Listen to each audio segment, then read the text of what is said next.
बच्चे देखो, अब आज का जो टॉपिक है हमारा चैप्टर चल रहा है बेटा यहाँ पे गवर्नमेंट बजट, और लास्ट क्लास में हमने इसके अंदर टॉपिक क्लियर था रेवेन्यू रिसीप्ट्स का।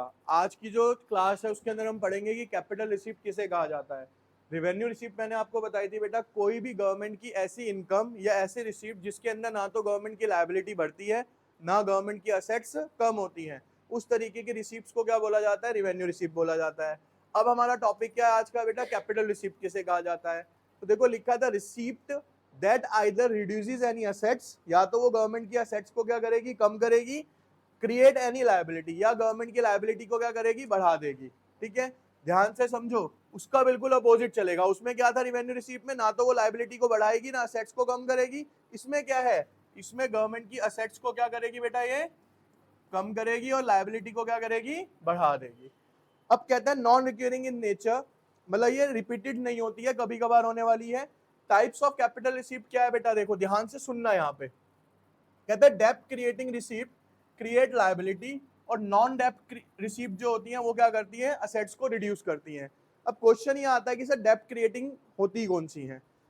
बोरोइंग एट अ होम, आपने बेटा किसी से पैसे उधार लिए या गवर्नमेंट ने किसी से पैसे उधार लिए, तो पैसा तो आ गया, गवर्नमेंट की एसेट्स क्या हो गई? बढ़ गई, लेकिन दूसरी तरफ लायबिलिटी भी क्या हो गई? बढ़ गई।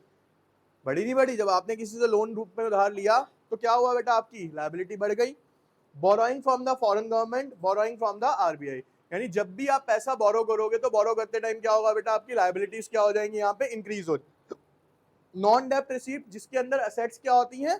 कम हो जाती है। मतलब डिसइन्वेस्टमेंट, डिसइन्वेस्टमेंट क्या होता है? गवर्नमेंट की कोई भी ऐसी यूनिट जो लगातार किसके अंदर जा रही है? लॉस मेकिंग के अंदर जा रही है, जब हम उसे प्राइवेट हाथों में बेच देते हैं तो उसे बोला जाता है डिसइन्वेस्टमेंट करना।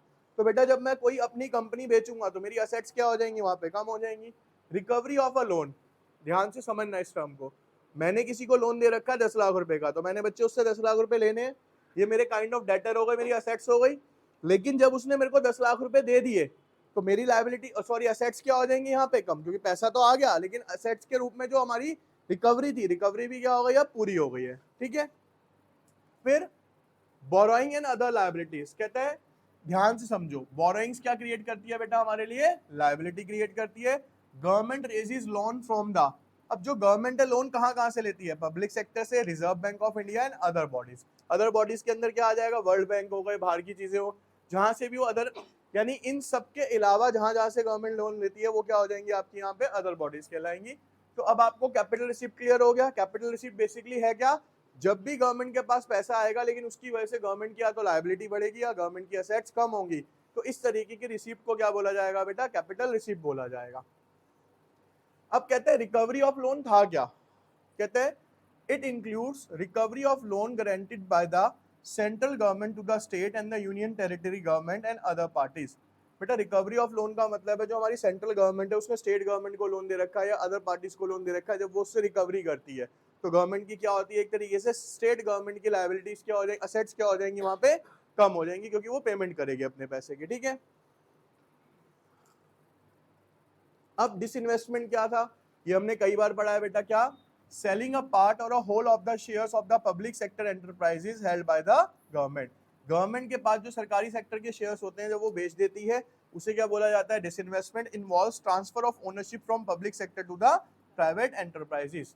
ठीक है, ये हमने प्राइवेटाइजेशन वाले टॉपिक में भी पढ़ा और अदर चैप्टर्स में भी पढ़ा है कि डिसइन्वेस्टमेंट किसे कहा जाता है। ठीक है, फिर आता है डिफरेंस बिटवीन रेवेन्यू रिसीप्ट और कैपिटल रिसीप्ट। देखो बेटा यहाँ पे पहले इसको इधर समझ लो फिर वहां पे पढ़ेंगे। ये है मेरी रेवेन्यू रिसीप्ट, ये है हमारी कैपिटल रिसीप्ट। इसका सिंपल सा क्या था? ना तो असेट्स बढ़ेंगी, सॉरी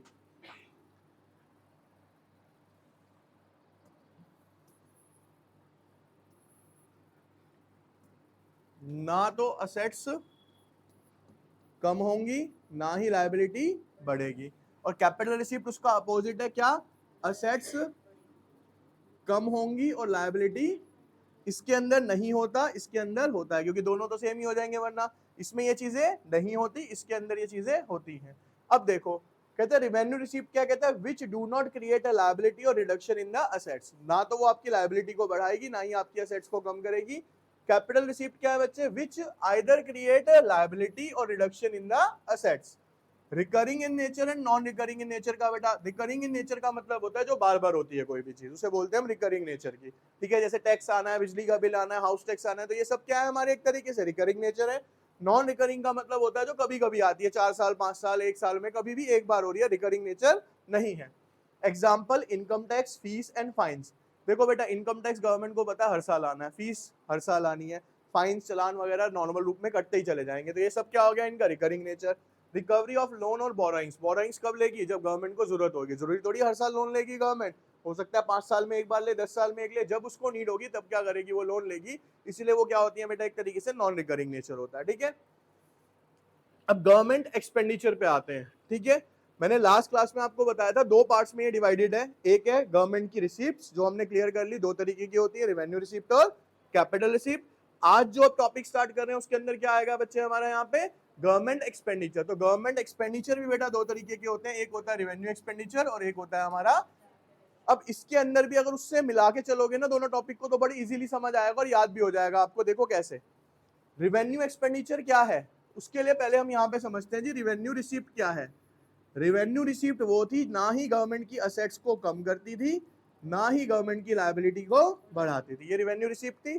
तो सेम उसी के तरीके से ये चलता है, the expenditure that neither reduces the any liability. Revenue expenditure क्या हो गया बेटा, ना ही ये गवर्नमेंट की लायबिलिटी को कम करेगा ना ही ये गवर्नमेंट की असेट्स को बढ़ाएगा। भाई समझो इस चीज को कि यहाँ पे बढ़ाना और घटाना क्यों हो गया, भाई यहाँ पे तो असेट्स का कम करना था, यहाँ पे असेट्स का बढ़ाना हो गया, क्योंकि वहां पे इनकम थी, यहाँ पे क्या है बच्चे हमारा एक्सपेंडिचर। तो जब मैं खर्चा करूंगा तो चीजें मेरे पास आएंगी नहीं आएंगी, भाई मैंने 10,000 रुपए खर्चे तो मेरे पास चीज आएगी ना। लेकिन रिवेन्यू एक्सपेंडिचर बेटा इस तरीके का खर्चा होता है जिसको करने के बाद ना तो गवर्नमेंट की एसेट्स बढ़ती है ना ही गवर्नमेंट की कोई लायबिलिटी कम होती है। तो अब ऐसे खर्चे कौन से हैं गवर्नमेंट के, ये देखते हैं बेटा। देखो गवर्नमेंट ने बेटा 1 लाख का लोन लिया हुआ है, उस पर उसने 10,000 रुपए का इंटरेस्ट पे करा, तो क्या ये इंटरेस्ट जो गवर्नमेंट पे कर रही है इससे इसके इस प्रिंसिपल अमाउंट में कोई फर्क पड़ेगा, क्या गवर्नमेंट की कोई लायबिलिटी कम होगी, नहीं कम होगी। तो यानी जो भी गवर्नमेंट इंटरेस्ट की पेमेंट करती है उसकी वजह से गवर्नमेंट की कोई लायबिलिटी कम नहीं होती, सिर्फ इंटरेस्ट का अमाउंट जाता है उसका। सब्सिडीज, जो गवर्नमेंट आपको सब्सिडीज देती है राशन में, फर्टिलाइजर्स में, किसानों को हमने बढ़ा देती है, तो इन सब्सिडीज की वजह से भी ना तो गवर्नमेंट की असेट्स बढ़ती हैं ना ही liability. Education and health service, मैंने लास्ट क्लास में भी आपको एमसीडी स्कूल्स का एग्जांपल दिया था, जैसे कि फ्री ऑफ कॉस्ट आपकी पढ़ाई चलती है, तो इसमें भी क्या है, क्या गवर्नमेंट की कोई एसेट्स बढ़ रही है, नहीं बढ़ रही, लायबिलिटी कम हो रही है, नहीं हो रही। रूरल डेवलपमेंट, ग्रामीण विकास, यानी गवर्नमेंट के द्वारा जितने भी काम सोशल वेलफेयर के प्रोस्पेक्ट से किए जाएंगे, ध्यान से समझना जो कह रहा हूँ, गवर्नमेंट के द्वारा जितने भी काम सोशल मोटिव से किए जाएंगे वहां पे ना तो गवर्नमेंट की एसेट्स बढ़ेंगी बच्चे ना ही गवर्नमेंट की लायबिलिटी कम होगी। Payment of a salary, grants to the states and union territory. अब कैपिटल एक्सपेंडिचर क्या है, उसका अपोजिट हो जाएगा, क्या समझते हैं इसको। कैपिटल एक्सपेंडिचर बेटा वो एक्सपेंडिचर होता है जिसको करने से या तो गवर्नमेंट की असेट्स बढ़ेगी या गवर्नमेंट की लायबिलिटी कम होगी। अब इसको पढ़े बिना मैं आपको बताता हूं, एक एग्जांपल समझे हम। अब फिर एग्जांपल वही वाला लेते हैं कि जी गवर्नमेंट ने 1 लाख रुपए का लोन लिया, अब उसने ये लोन पे कर दिया, तो जब उसने ये 1 लाख रुपए का लोन पे कर दिया तो गवर्नमेंट की लायबिलिटी क्या हो गई बच्चे, यहाँ पे कम हो गई। तो ये वाला खर्चा क्या कहलाएगा, उसका कैपिटल एक्सपेंडिचर बन जाएगा। क्या बन जाएगा अब उसका यहाँ पे, ये यानी कि इंटरेस्ट पे करेगा तो वो रेवेन्यू एक्सपेंडिचर है, लेकिन अगर लोन पे कर देगा तो वो क्या बन जाएगा बेटा, हमारा कैपिटल एक्सपेंडिचर बन जाएगा। ठीक है, अब देखो लिखा भी है, the expenditure that either increase any assets, या तो वो असेट्स को बढ़ा देगा, रिड्यूस एनी, और ये नॉन रिकरिंग होती है। कैपिटल वाले नॉन रिकरिंग होते हैं, रेवेन्यू वाले रिकरिंग होते हैं, इतना समझो आप बस। ठीक है, डिफरेंस क्या है बेटा दोनों के अंदर, सेम है वही जो मैंने अभी आपको बताया था। क्या, यहां पे देख लो, ना तो असेट्स बढ़ेंगी ना लायबिलिटी, ये हो गया revenue receipt, sorry expenditure. Or capital expenditure की बात करें तो ये असेट्स को बढ़ाता है या फिर आपकी लायबिलिटी को कम करता है। तो देखो यही लिखा है यहाँ पे, क्या, which do not reduce liability और increase in the assets used for the normal functioning of the government. Capital expenditure क्या है बच्चे यहाँ पे, विच आइदर रिड्यूसेस लायबिलिटी और इंक्रीजेस द असेट्स, या तो वो लायबिलिटी कम करेगा या असेट्स बढ़ाएगा। फिर अगेन क्या आता है, रेवेन्यू वाले क्या होते हैं बेटा, रिकरिंग इन नेचर, और ये वाले क्या होते हैं हमारे, नॉन रिकरिंग होते हैं। एग्जाम्पल अगर इंटरेस्ट पे करा है, पेमेंट ऑफ डेब्ट करा है, सब्सिडीज दी है, तो ये सब किसके एग्जांपल हो गए? Revenue expenditure. कैपिटल एक्सपेंडिचर क्या है बेटा? Purchase of assets. भाई ऑब्वियस सी बात है, जब गवर्नमेंट असेट्स परचेज करेगी तो पैसा तो जाएगा, लेकिन असेट्स भी क्या होंगी? यहाँ पे बढ़ेंगी। Grant of a loan, loan अगर ग्रांट करेगी तो गवर्नमेंट की फिर से असेट्स बढ़ गई ना। अगर लोन दिया है तो पैसे लेने हैं उसने, अगर लोन लिया है तो लायबिलिटी बढ़ गई उसकी, है ना। इसके बाद देखो बेटा, रुपया आता है, रुपये कम्स फ्रॉम बजट। इसको अभी पढ़ेंगे, सर्विस टैक्स वगैरह है ये। देखो यहाँ पे आप कैपिटल एक्सपेंडिचर के एग्जांपल्स लेते हैं बेटा हम यहाँ पे। Repayment of loan, loans and advances to the state government and union territory, purchase of fixed assets, loan to the foreign government। ये सारे किसके एक्सपेंडिचर हैं? देखो अब मैं आपको इसमें बता देता हूँ। इससे क्या होगा? लायबिलिटी कम होगी। इससे क्या होगा? असेट्स बढ़ेंगी। इससे क्या होगा? असेट्स बढ़ेंगी। और इससे क्या होगा बेटा? लोन टू फॉरेन गवर्नमेंट दे रहे हैं हम यहाँ पे, लोन दे रहे हैं तो हमने उससे पैसे लेने हैं। यहाँ पे मैं लोन की पेमेंट कर रहा हूँ तो यहाँ पे लायबिलिटी क्या हो गई? आपकी डिक्रीज हो गई। अब यहाँ पे समझते हैं एक एक करके टॉपिक्स को बेटा, ध्यान से समझिए। इसमें सॉल्यूशंस भी हैं आपके साथ साथ, लेकिन इसको समझ के चलिए। कहता है whether the following items are revenue receipt or a capital receipt. अब सबसे पहले बेटा देखो यहाँ पे क्वेश्चन है, यहाँ पे whether the following items are revenue receipt or a capital receipt. तो रेवेन्यू रिसीप्ट हमें पता है कौन सी रिसीप्ट होती है, ना तो लायबिलिटी को कम करेंगी, ना बढ़ाएंगी, ना असेट्स को। रिकवरी ऑफ लोन क्या होगी हमारी? ठीक है, तो क्या होगा यहाँ पे? Reduce assets. तो कौन सी रिसिप्ट हो गई? आंसर दिया हुआ आपको। कॉर्पोरेशन टैक्स कौन पे करता है? कंपनी पे करती है, तो ये क्या एक तरीके से रेवेन्यू रिसिप्ट का ही पार्ट होता है। क्या लिखा? नाइदर रिड्यूसेस असेट्स और neither create liability. Revenue receipt. Dividend on investment, ये भी क्या है बेटा? हमारी एक तरीके से रेवेन्यू रिसिप्ट कहलाएगी। Sale of public sector undertaking, मतलब क्या हो गया यहाँ पे? डिसइन्वेस्टमेंट। डिसइन्वेस्टमेंट क्या होता है? Capital receipt. Whether the following items are revenue receipt or capital receipt, again वही है। तो बेटा government hospital fees receipt revenue है, तो जितनी भी फीस और फाइन्स हैं वो सब किस में जाएंगे? आपके रेवेन्यू में जाएंगे। बोरोइंग फ्रॉम द पब्लिक, सरकार से लोन लिया, लायबिलिटी बढ़ गई, लायबिलिटी बढ़ गई तो कौन सी हो गई? Capital receipt.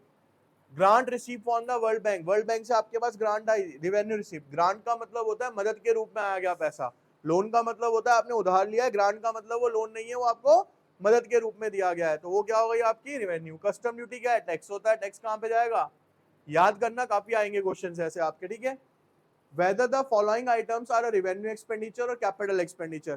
देखो सिंपल सी ट्रिक ये लगाओ, कभी भी कैपिटल एक्सपेंडिचर है, कैपिटल रिसीप्ट की बात हो ना, तो आपने सिंपल जो भी आपको दिया हुआ है उसमें ये समझना है क्या असेट्स और लायबिलिटी में कोई चेंज आ रहा है। जहां पे एसेट्स और लायबिलिटी में कोई भी चेंज आए तो वो या तो कैपिटल रिसीप्ट होगी या कैपिटल एक्सपेंडिचर होगा, है ना भाई। और नहीं चेंज आ रहा तो सिंपल है, रेवेन्यू होगा। इतना ही सोचना आपने, इससे ज्यादा दिमाग मत लगाओ पूरी पूरी डेफिनेशन के अंदर, ठीक है। देखो एजुकेशन एक्सपेंडिचर, एजुकेशन पे किया गया खर्चा कौन सा होगा? Revenue expenditure. Salary paid to the employees, revenue, क्योंकि ना तो असेट्स बढ़ा रही है ना लायबिलिटी में कोई चेंज ला रही है।